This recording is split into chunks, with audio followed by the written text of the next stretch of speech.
Lady yields. The chair recognizes the gentleman from Texas, Mr. Cloud, for 5 minutes. Thank you, Chairman, and thank you, witnesses, for being here. And I apologize that you have to sit here and listen to the same sort of ideological rants that lost our friends across the aisle the election in a public survey just a couple months ago, where the hearts and minds of the American people spoke very loud and clearly for what they wanted.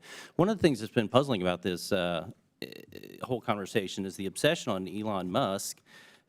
When President Trump campaigned, he was very clear in what he wanted to do. And the talking is like this DOGE idea was some secret thing that just popped up on the radar in the last week, when in the actuality is it's something that President Trump said he was going to do. He said Elon Musk would be involved with it, and the American people spoke loud and clearly that this is what they want. And so the only thing that's really surprising about what we've seen over the last 2 weeks is the fact that we have a president doing exactly what he said he would do.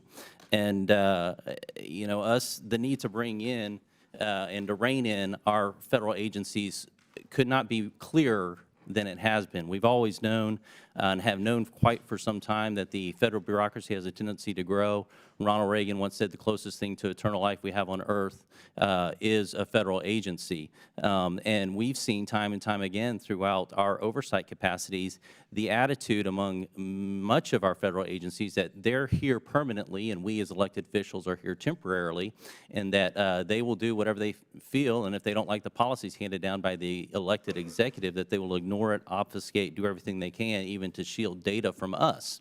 And so it's been refreshing that many of the suspicions we've seen have become quite transparent as we brought transparency tools to the table over the last several weeks. But you know, there's this idea in Washington that anytime we have an agency who's underperforming, they'll come before us, and the thing that they'll always ask for is more money, more power to fix the problem, oftentimes, that they created. This is a paradigm that we have to change. It's been said that you can't solve problems with the same kind of thinking you used when you created them. And so this is really what DOGE is about. And to name a couple points, we can point to the CDC, which has tremendous mission creep since it was started. It was originally purposed to help control malaria, kind of to be a center for data and a hub of information to help people tackle those sort of things. It ended up expanding to the Communicable Disease Center, and eventually became the Center for Disease Control, and now the Center for Disease Control and Prevention, which it has not done a good job at, as we've seen over the last few years through COVID. And now it's trying to embrace such things as climate change and alleged gun violence and systemic racism as centers for disease control. Meanwhile, their basic core function of being able to collect and share data to help the American people, they epically failed at during COVID, when a first-year PhD student from Johns Hopkins created a better tool than the CDC could provide. We could also look at the Department of Education, which has gotten a lot of discussion lately and interest in looking at what's going on, because our schools are failing our kids. That's just the status quo of where we're at in America. And what we can see here is this education funding from the federal government has gone up, student performance has been flat, and compared to other nations has actually gone down. Meanwhile, employment of the education workforce has gone up. So we end up having less people actually teaching teaching in the classroom, and more people administrating, and so we've created an education bureaucracy. Now, Mr. Schatz, did I pronounce that right? You talked about the importance of understanding and looking at the intended results. Are they happening? And that's one of the things that I think we're addressing in DOGE. Could you speak to the importance of making sure that we're addressing the intended results as opposed to just sending money at it? The example of the difference between helping students, perhaps, and helping school systems. Well, the test scores and the higher costs are exactly what I was discussing earlier. If you're spending more on something, you're supposed to get results that match what you're spending the money on. Otherwise, you shouldn't be spending it, whether it's in the government or the private sector. And again, as Congressman Connor pointed out, I did grow up without a Department of Education, as did my whole generation. It's a little office, health, education, and welfare. The state spent the money. We think they could do a great job. They're competitive with each other. And some programs obviously should be retained, and some should be turned back down to where they can do a much better job and be closer to the people.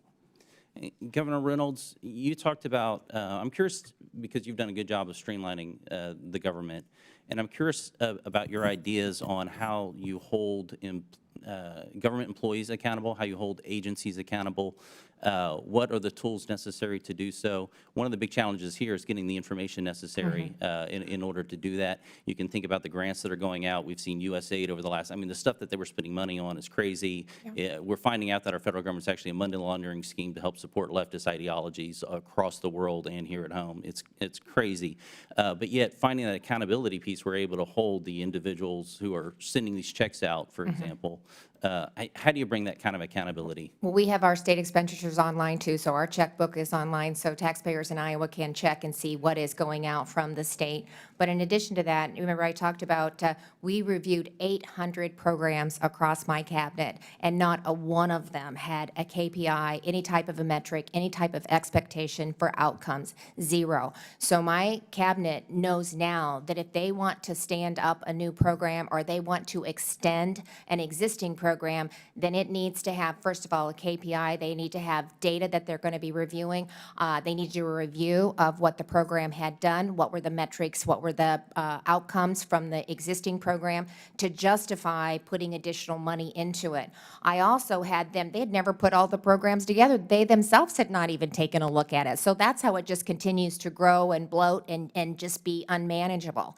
So I had them rank the programs that they have. Now, to their defense, sometimes the legislature hangs a program on them, but we're working with the legislature too to just say, you know, this is not something that we believe can really move the needle and go in the direction that we believe the state can head. But it's a conversation with our legislators. So it's holding them accountable, making them report back to the chief executive on what they currently are doing and what they're doing going forward. But just simply putting key performance indicators as part of a program and then monitoring the outcome and basing decisions on data, which is never happening. And it takes the emotion out of the equation.